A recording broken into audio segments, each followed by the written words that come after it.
bệnh nhân, relating to the những cái đặc patient, điểm liên volumes of quan tới distribution, bệnh nhân, to the fungi, so cái PD chủng nấm, aspects, what MIC do you need to reach, đặc biệt là những cái and yếu also the tố liên quan interventions đến that we're MIC doing. của cái chủng nấm, cũng So như critically ill cả patients các cái can already thiệp handle drugs mà pretty bệnh nhân strangely, có.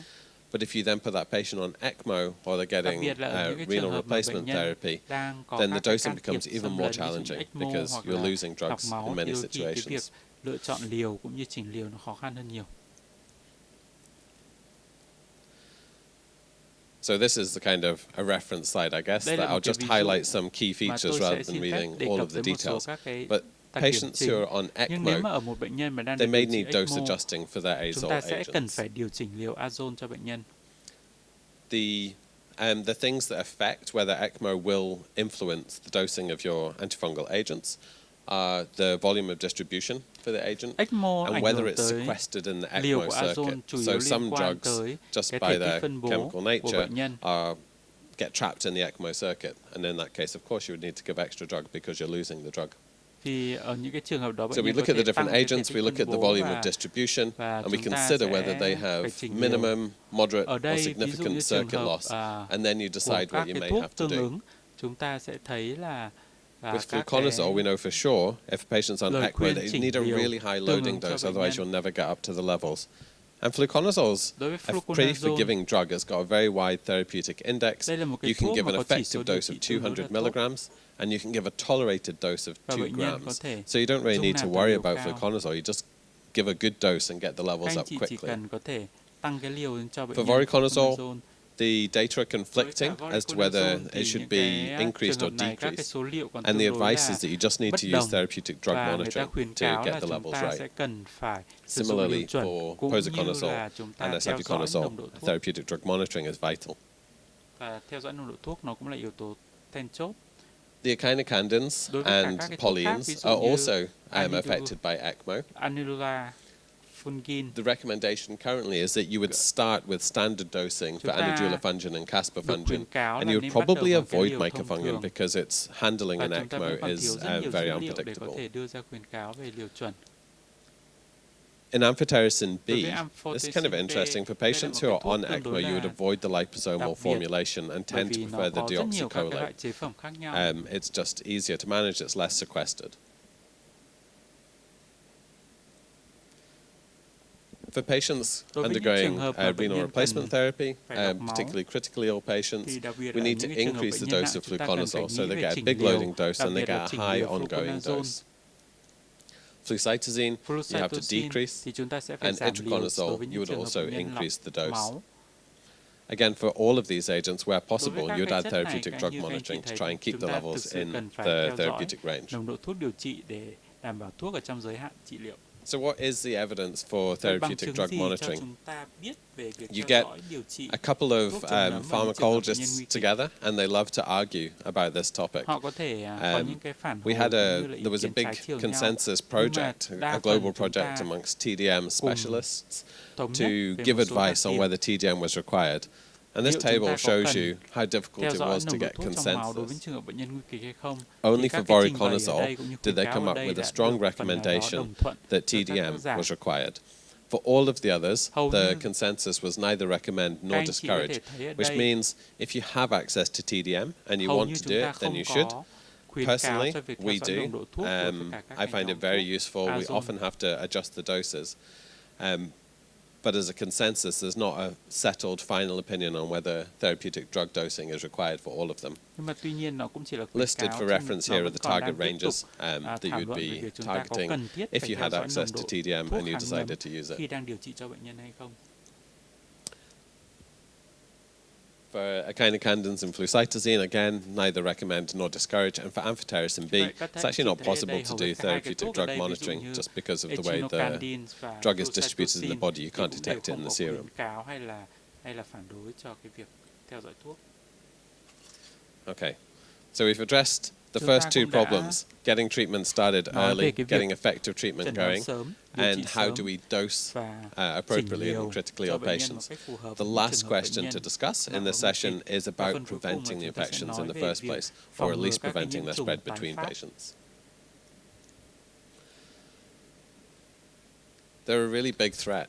Thực sự nó là một cái vấn They đề make rất là patients lớn. super ill. Bởi vì bệnh They nhân thì vô complicate cùng là surgical nặng. procedures. They Bệnh nhân có thể complicate trải qua rất nhiều các iatrogenic cái phẫu thuật khác immunosuppression. nhau. Bệnh nhân có They tình trạng complicate suy giảm basically miễn dịch. all of the advanced Và medicine tất that cả we're những cái doing. yếu tố đó nó And we làm need cho to bệnh nhân có nguy make cơ sure that cao. when one patient's affected by it, we don't accidentally pass that. There was a lot of reported cases with Candida species, particularly Candida parapsilosis and Candida auris, getting spread on the hands of the healthcare workers. So when you do your molecular analyses, you find out, okay, we've got 3 linked cases here. This is weird. How did the pathogen go between those 3 patients? And then you round up all the nursing and doctors, and you swab them, and you'll find probably one of them is the carrier of this transmissible Candida parapsilosis or Candida auris, and they've been the vector.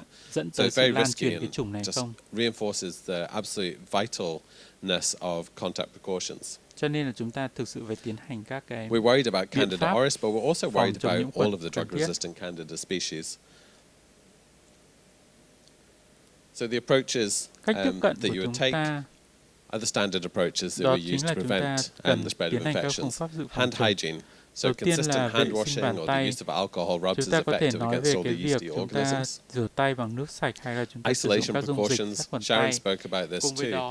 If you have Candida auris or another drug-resistant Candida, it's absolutely vital that that patient is isolated and that there is minimum trafficking of nursing staff between that patient and other patients. Where it's possible, you should cohort these patients together. Environmental cleaning is really important, particularly for Candida auris, which can survive on surfaces for very prolonged periods.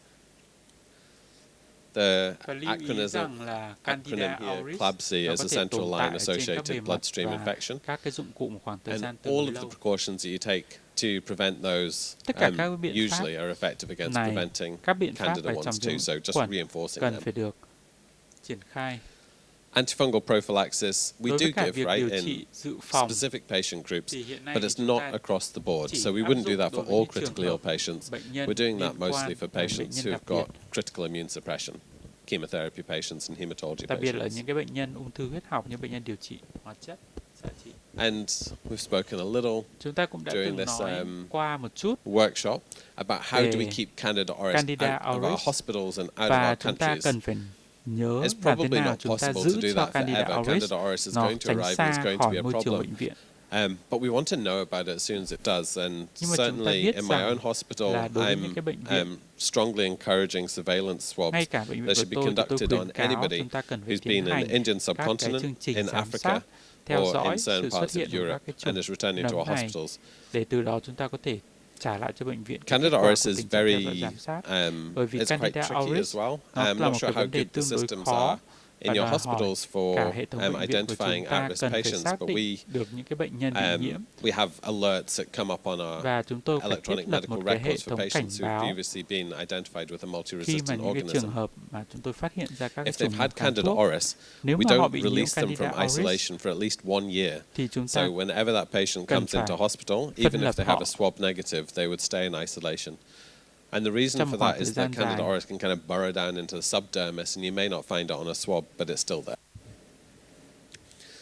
The stewardship of antifungals is the other way that we keep Candida auris out.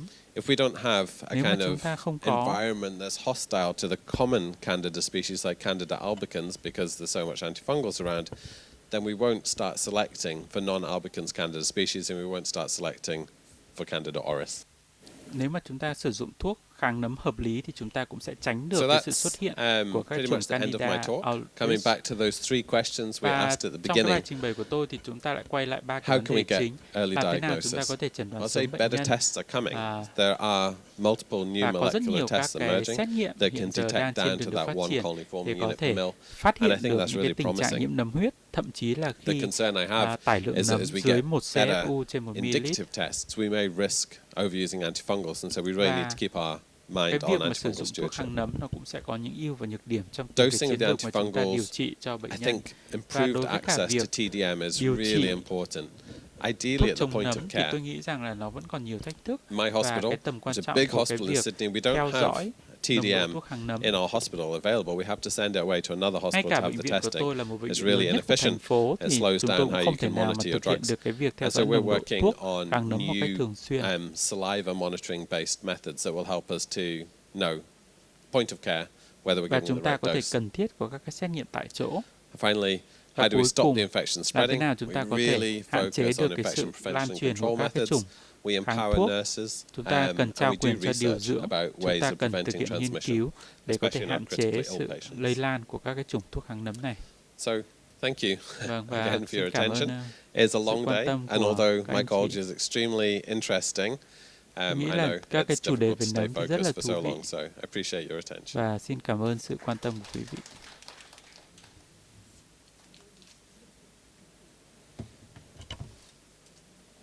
Oh, a question, great.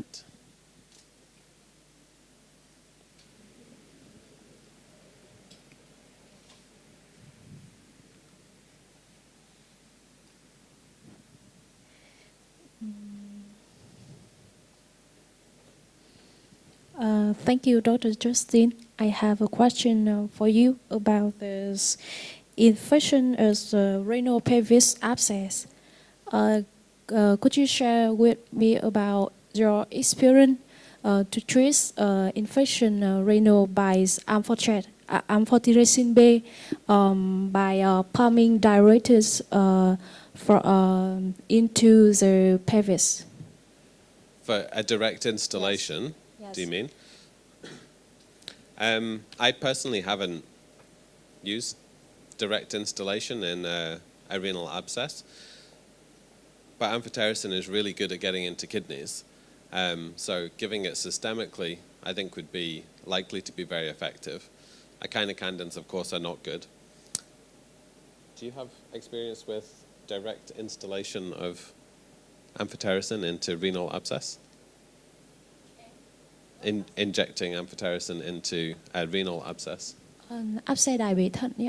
Bơm trực tiếp amphotericin B vào đài bể thận nhé. I've heard people talk about it. I just haven't done it myself. But in theory, it's quite appealing. Anything that gives the drug just to the site of infection without needing to be systemic is a good thing.